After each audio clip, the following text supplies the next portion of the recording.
Hello dear viewers, and welcome back to Let's Play Dungeon Crawl Stone Soup. We're going to go back to YugDung, our Deep Dwarf Artificier, who we just had worship Nemelek Zobe. I received a comment that I have a very interesting playstyle, and I thought, I wonder why it's interesting. And I realized that perhaps I haven't changed my playstyle in quite some time, and I need to think about why that is, and to do that I need to think about why I think what I think about uh, skills and movement, etc. So basically, the sort of the major overview of how I approach skills is that weapons are, with the exception of unarmed combat, weapons are much better in the early game. They have much greater return per point in the early game as far as damage, just overall, as opposed to, say, spellcasting, which is difficult to rely on early just because you don't have access to a lot of spell books. Unless you have tremendous aptitudes, you're really bad at most things. And it takes longer for spellcasting to reach critical mass, so to speak. And this is partly because skills improve in a linear manner per level, while the amount of experience needed to get to each level is, um, I think it's sort of logarithmic. I'm not nearly awake enough to have the math memory for that. But anyway, skills get more or less exponentially more difficult to get as you go on. So when the best levels to have of a weapon skill are 0 through 16, or the greatest increases per level are from 0 through 16 usually, give or take, depends on the minimum delay of the weapon you're trying to use. Your spellcasting isn't going to really become amazing until after 16. So the early game, which is less reliable, you have fewer spell books, fewer spell levels. It's always easier to put skill points into the weapon of your choice early on. He hasn't seen us yet. That was pretty lucky. Okay, so that was my reasoning for why I tend to favor a melee style character generally. The other thing that I considered is let's heal up here. Priests can be a little bit tricky. The other thing I considered is why I like to try and end up with, ooh, yikes, a ruined trident, huh?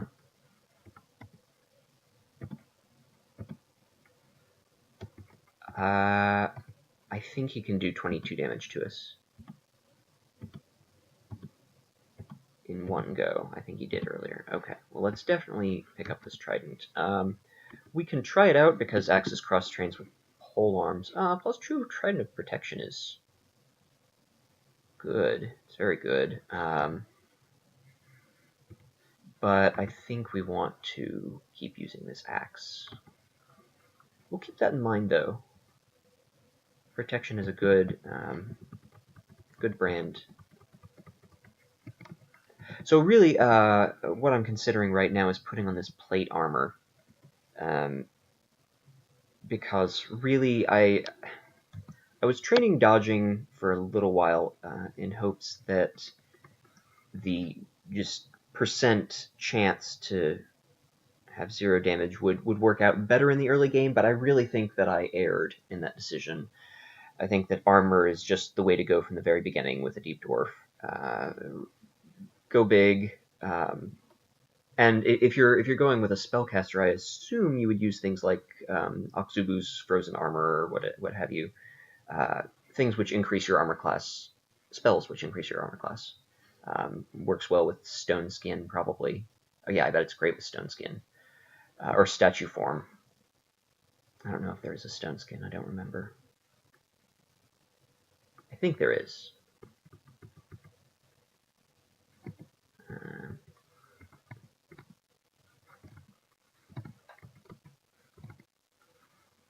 I'm doing the stone's throw technique with this phantom.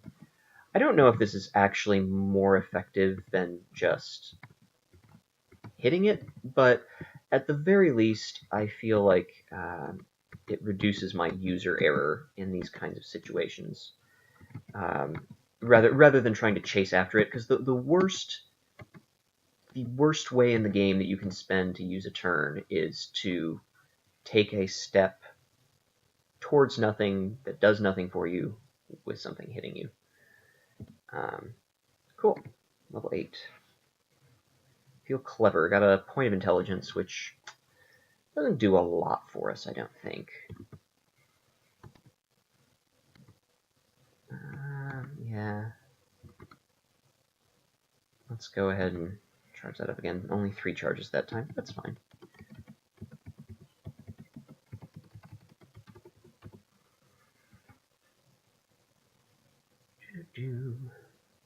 A hound.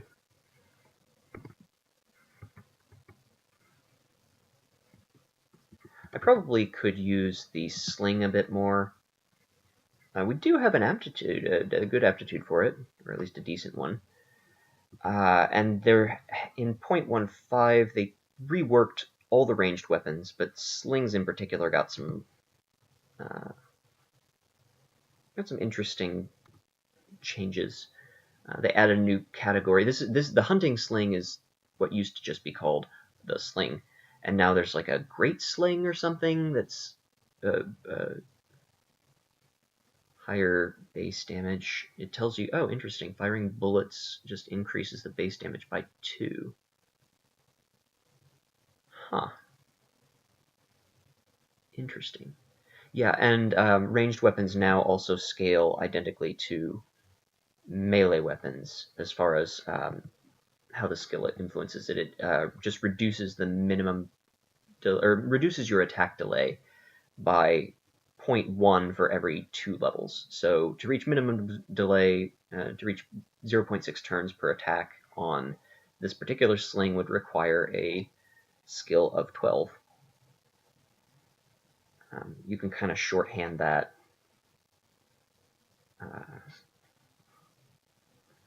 Yeah, I generally think you can kind of shorthand that by just the number. So 1.2 would require level 12, 0.6 it reduces it by 6 levels. I don't know.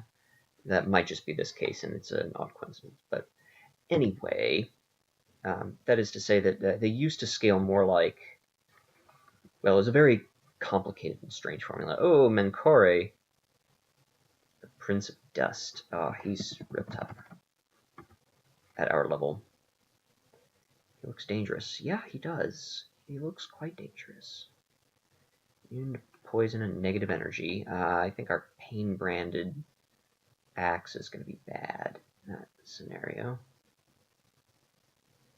Or at least, I mean, it won't do anything additional. Susceptible to fire. Pain, haste, symbol of torment. So this is kind of our worst nightmare right now. Let's back away. Oh.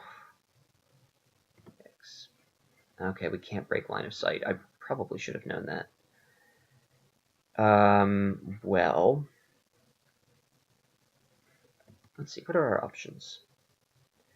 Random effects is a last resort. Don't want to use that wand. Let's just read one of these scrolls that we have 3 of. Scroll of Enchant Armor. Okay. We can go ahead and use that on our model Dragonhide. If we survive this encounter, that could be useful. I think I was talking about it last video at some point. Yeah, encumbrance rating 5, but base armor rating 6. So it's slightly more encumbering, I think, than leather armor. It's maybe as encumbering as ringmail, I want to say. So you can still spellcast in it, basically, or use... not sure what else it does, but anyway, you lower armor skill to max out on its armor class. Let's read another one of these scrolls. Magic mapping, okay. We're really looking for teleportation here. There we go. Got it. Teleportation is one of the more common scrolls, I think, even in this patch. So if you're at this point, you've got a couple dozen scrolls. Walking away doesn't do anything for us. Just running away, because we're going to teleport in about 2 turns anyway. So we should probably use one of those turns to use a charge. We're going to want to do that after we teleport regardless. Yeah, okay. Just prevented us from, if it took an extra turn, from being pained to death or some such.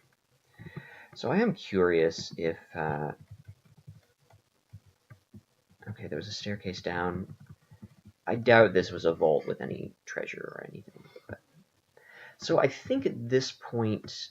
I kind of want to retrace our steps a little bit.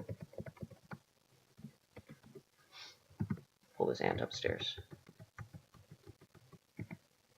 Ooh, this tough ant. Now a dead ant. Pink Panther music. Dead ant, dead ant, dead ant. Sorry, that's a terrible, terrible old joke. Let's heal up again. Oh, there was, a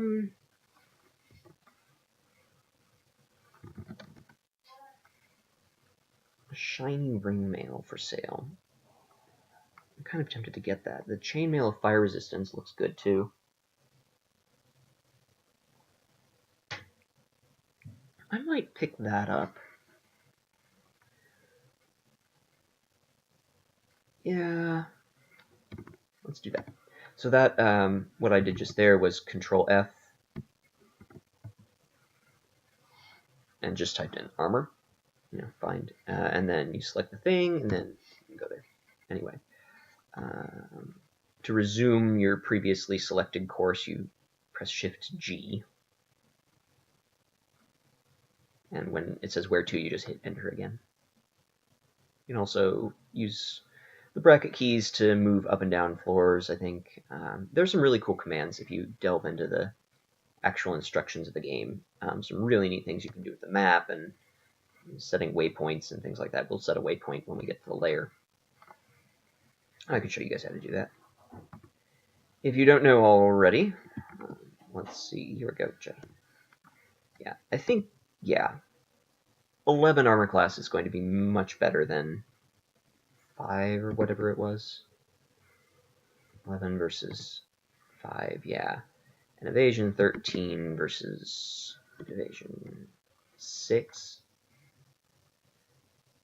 So it's a net loss in total damage reduction points, but armor class, I am fairly certain now, scales better with the damage shaving of the Deep Dwarf. That is to say, any damage that would be reduced by armor class is then further reduced by the damage shaving. So the more damage you remove from the initial hit, the more likely it is you will take no actual health damage. And as opposed to evasion, where you have a percent chance to avoid all damage, but every time you're hit at all, you will take real health damage. I think it's the way to go. We're not going to be trying to cast spells anyway, so a high armor class is of no encumbrance to us, or a high encumbrance is of no encumbrance to us. I do want to, I definitely want to keep training armor.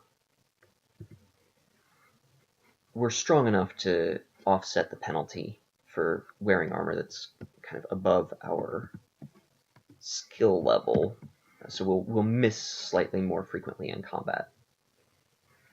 See, now we have a trident, and we can kill this wizard.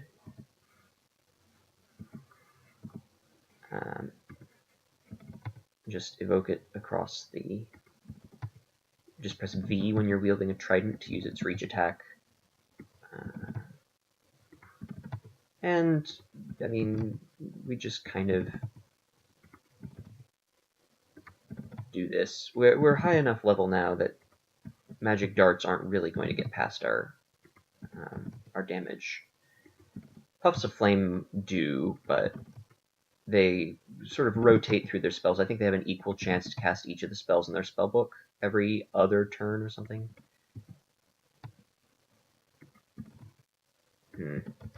It's interesting, they cast the puffs of flame across the water, which creates steam, which reveals their presence.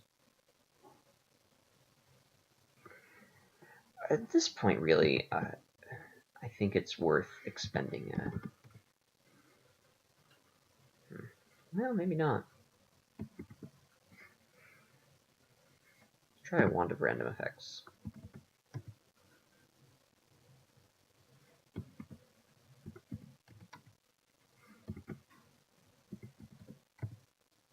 There we go. I feel like that's a reasonable situation to use wand of random effects. It's about the only situation I would use it in. It's a very controlled situation where we have no fear of dying. We have plenty of time to act. Oh, I forgot about Crazy Yuf. Yeah, this is the level with Crazy Yuf and Sigmund. I think we're strong enough to kill him now, though. Unless we get a Bist, but you can't help that. Whoa, cool. Yeah, I was willing to risk a wand of random effects there. I feel it kind of in an inappropriate situation, partly because of impatience, and I was hoping something like that would happen, which is really cool. Yay. Also partly because it's a resource that we're going to want to use eventually, and it's going to be completely useless later on as opposed to just mostly useless now. Pick both of these up. Do we have a cool cloak on? No? Maybe his cloak is cool. Not particularly. Hammer. Nothing special about a hammer.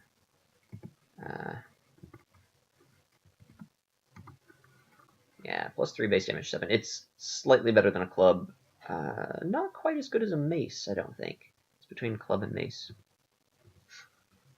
Not the best of weapons. Yes, and here is Sigmund. Yeah, we can definitely kill Sigmund now. It would be nice to have a source of... There we go.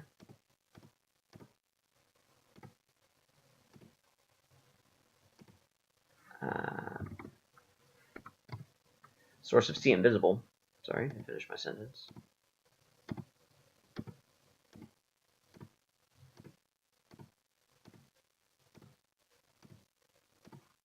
There we go. Just kind of ground him out. It's kind of just a balancing test. Like, we knew we were going to kill him. It's mostly how many charges of the Wand of Heal Wounds am I willing to expend for the experience that he's worth. And I think Sigmund gives you enough experience, even at level 8, that it's definitely worth... it's definitely worth a couple of charges.